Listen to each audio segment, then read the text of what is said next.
Hey, good morning, everyone. This is UX Happens in RBA. I'm Lisa Dance. I'm a customer experience and user experience strategist at ServiceEase.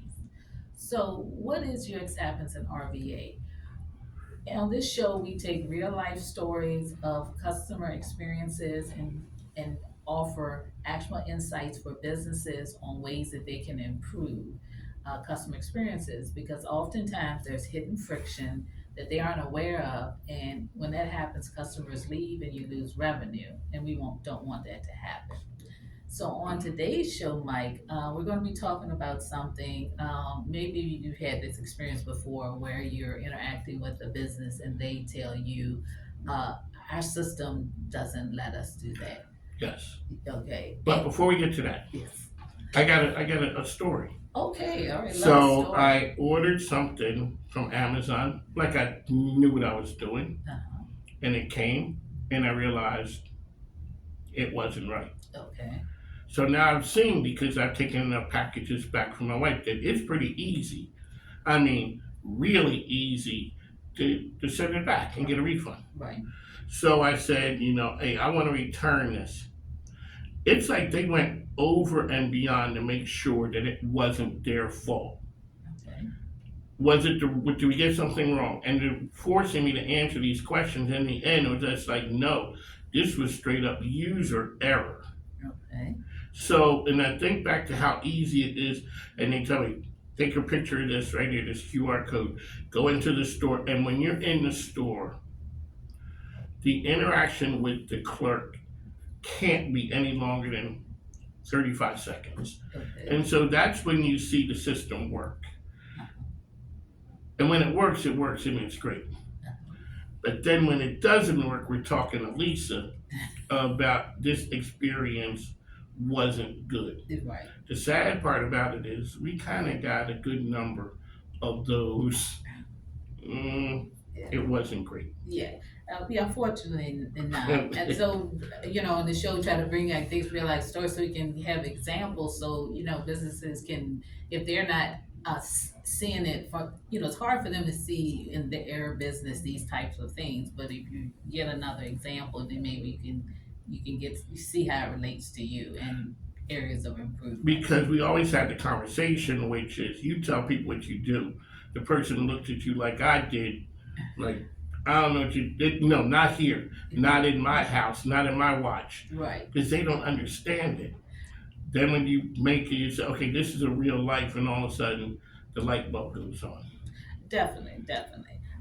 With it, and it's sometimes it's not understanding it, but it's also like you're just so close to it, you can't see what your customers are actually experiencing because you planned it and you thinking it's working smoothly, and you aren't in your customer's shoes to see that it isn't But you're working right, smoothly. because it worked great internally. Right, yes. Yeah, Well, we tested it for ourselves, but we knew everything was and how it was supposed to go. So, the question you said is, who tested it? yes, right. Oh, the guys over here in the marketing department, and we pulled in one person from service, and we pulled in all the people who the system is rigged because they're I guess they want it to work.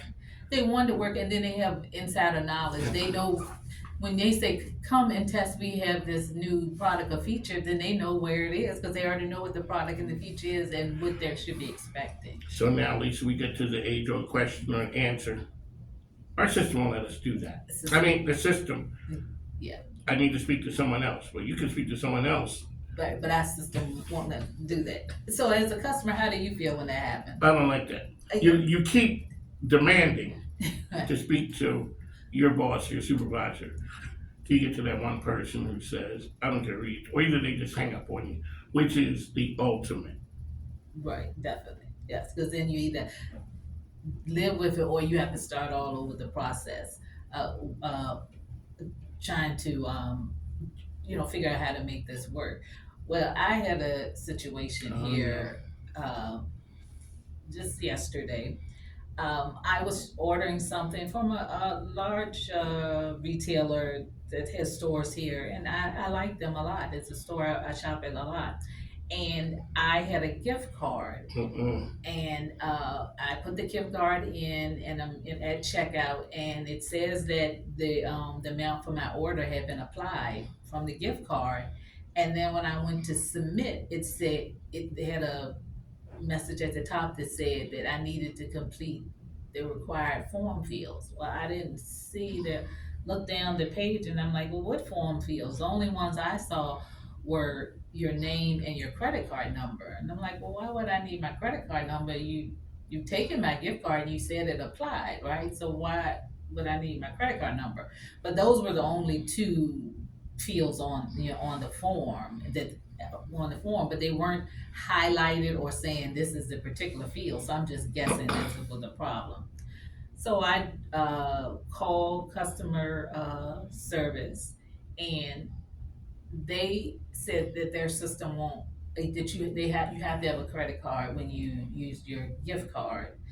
Their system won't allow them to submit the order without your credit card.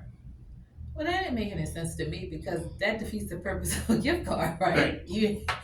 I mean, and this wasn't an order where I'm trying to buy something over the amount of my gift card.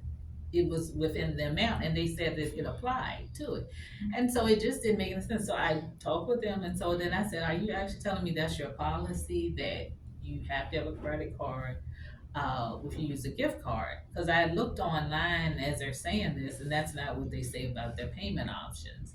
I talked to a supervisor, they said the same thing with it. So I didn't make the purchase. Uh-oh. Uh-oh.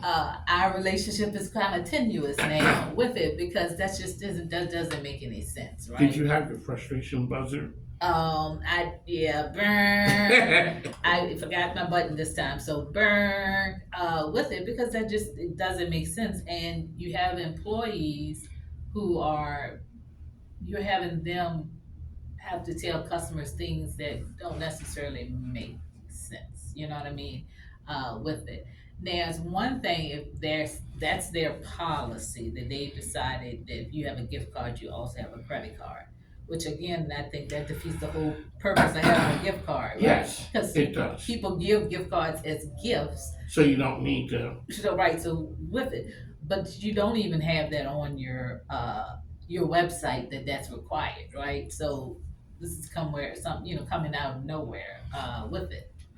And on the screen itself, it actually didn't say that specifically. It just kept saying required form fields, but it didn't show me what form fields it is that you're supposed to fill in. The one that gets me is the little checkbox. Like, how am I supposed to find that thing? Right, yes. Oftentimes that is not That is. it's very small. It is not the most obvious thing, and you will overlook it. And that's something like when you're doing designing and you're doing testing, that's the type of thing that you see in testing because the customers like they'll push the button and it's like You no, missed something. you missed something. But you didn't take me back to what I missed. Right. So here in the end, you got frustrated. They lost money. They lost money with that, and so that's a bigger type of thing that I did that the 2026 Richmond Business CX course, and one of the things that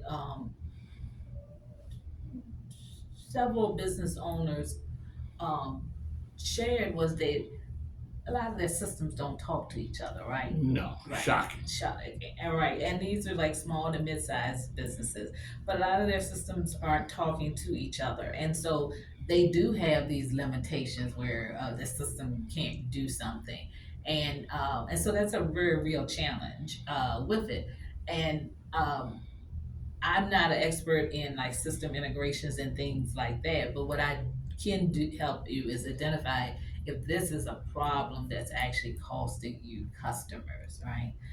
With it when your systems don't talk to each other. And there's some ways that you can work around it. One is not saying our system won't let us, because that's just saying the system is running the business, right? Okay. Yeah. So now you have to figure out a better way Right, yes. to say it. Yeah, so that could be some staff training and some different language around that to help to um to have a sort of like a workaround for Now that. you need to be a wordsmith now. Yes, right, right. But you know, but think about it. Or the other thing is our system won't let us do it, and so the customer's like, your system won't let you do it, you know. And then the employee is having to say that, and then internally, I've seen it, you know, several times where employees are telling you that, and they're like, I know it doesn't make any sense. The employee has to take the frustration of the customer Right. because of what the system Yes. will not allow them to do. Right. And the employee knows that it's wrong. And the employee knows it's wrong. I've had that happen several times, and you have them stuck in the middle, right? That's the friction point. Yes. So not only did they lose that transaction, they didn't lose, they lost that money there. Right. They lost future monies because now you went away. And like you said the other day, even when you forced to deal with you because maybe you are the only one, you're not going to be the only one forever. And Right. when I have an opportunity to say, see you later, I'm gone. Right. Future revenue is gone with me. Right, definitely. And if I'm still on the books, you might be saying, "Oh, I still have an opportunity to market to her and upsell on something," and that's all wasted effort because you know I'm sitting there saying, "As soon as I can jump, I will." I'm gone. Right, you know, so and then you have, like I said, on the employee side, how many times if the employee has to say things like that several times a day, several times a week, customers are getting angrier, right? Then that doesn't make for a pleasant job either, right? And that's why you're going to have high turnover. Yes, yes, and that's something I point out in my book is that you have a high turnover in customer service, customer support, and those types of roles. And part of that is that they're taking, you know, the frustration Right. with the company. They're the ones who are experiencing it. It's really like the restaurant. The food is not good, but the chef is not being held feet to the fire. I mean, their feet shouldn't be, Yeah, the but the server servers. is catching all of it. Yes, absolutely. Clearly had nothing to do with what went on back there. Right. So because of your system, you put your employees in a bad position. But Sue told me there was a problem, and then Mike said it. Sue was 6 months ago. Mike said it 3 weeks ago. Jenny said it yesterday. But I don't keep track of all those complaints. Right. So I'm walking around thinking, we're okay. And you're saying to me, you're leaking money because you're not controlling, keeping with the data. Yes. And a lot of times I think people think that their data knowledge is a lot stronger than it is. Right. Because they may be thinking of the last big thing that happened, which that might have been a really big critical issue, but there may be a great quantity of another issue. It isn't as loud, but it's much more frequent. You know what I'm Yes. saying? And so that's what they're thinking about. So right, it's not as big, it's not as loud. Yeah. But it happens too often. Yes. And you pointed out something which was in the 2026 Richmond Business CX Pulse is that a lot of local businesses are only getting having informal conversations with their customers. That so if that's not being documented, then one, they aren't able to see those patterns. And if they aren't internally also collecting that information from employees and documenting it so they can see the patterns, then they are missing out on all that friction and problems that may occur. And then just to be fair, they're also missing out when people say something really good too, if they don't have the keeping up There's with right. that. Because people do say good things. Yes, definitely. And one of the things, so Lizzie Morrow from Third Marble, she says, when you respond to reviews, respond in kind, not just thanks. The person took the extra time to do all that, and here you are, you're just giving them a thanks. So controlling, understanding the power of your data. How can people reach you at Services? You can reach me at my website, which is serviceease.net, or you can reach me on LinkedIn, Lisa D. Dance. One of the things, our favorite restaurant that is always correct. Okay. I went back and had another encounter with them. It's like it is every single time. Right. Everything works. And that's not by accident. No, You it's know, not by accident. they are obviously are communicating what their standards are. They're doing the training to make sure that people know what they are, and they are actually monitoring it because they're able to consistently provide that across different employees, different locations. It does say something. I never was a Chick-fil-A person. My grandkids started me going there. And it's something to behold that it doesn't matter where you go, it's always the same. They're doing more in 6 days than other people are doing in seven. And on top of that, where do they get those workers from? It seems like nobody else can get. It must be in the system, in the training, and all that. They are really stewards of taking that and making it work. So we don't have as many friction points. Right, definitely. They said the businesses that have that consistent good quality experience, they've set that expectation. They put the training and the time in for it. They create the systems and the these call them work aids and all, but so that people are able to do the job that is in the manner in which they want and the quality that they want. There you go. Lisa Dance here talking about we may not know good what great customer service is because we get it so mediocre so often these days. Boy, but we know it when it's bad. Right, yeah. When We yeah, know it's bad. yes, definitely. And when they say the system won't let us, then they are like advocating like the system is in charge of everything. You Yes. know what I mean? So, and they don't have any responsibility Well, ma'am, for here's it. You do have an ally because the person working there is like, I'm sorry. you're right. I can't do anything. They, Oh, and it's you figure all of the people who are I don't want to call it complicit who are affected by that. The frontline worker, yes. I can't do anything. I can't do anything. Right. Okay. The supervisor It can't do anything. can't do anything. Middle managers, Right. they're taking heat. Yes. They're taking heat from down, up and down Right. because nobody has the foresight to see maybe if we change that thing, the customer service rep is not saying over and over again, ma'am, I'm so sorry, or the supervisor has to come in and do the override. Excuse me, like in the bank. Right. Excuse me, they got an override. Can you know? Right.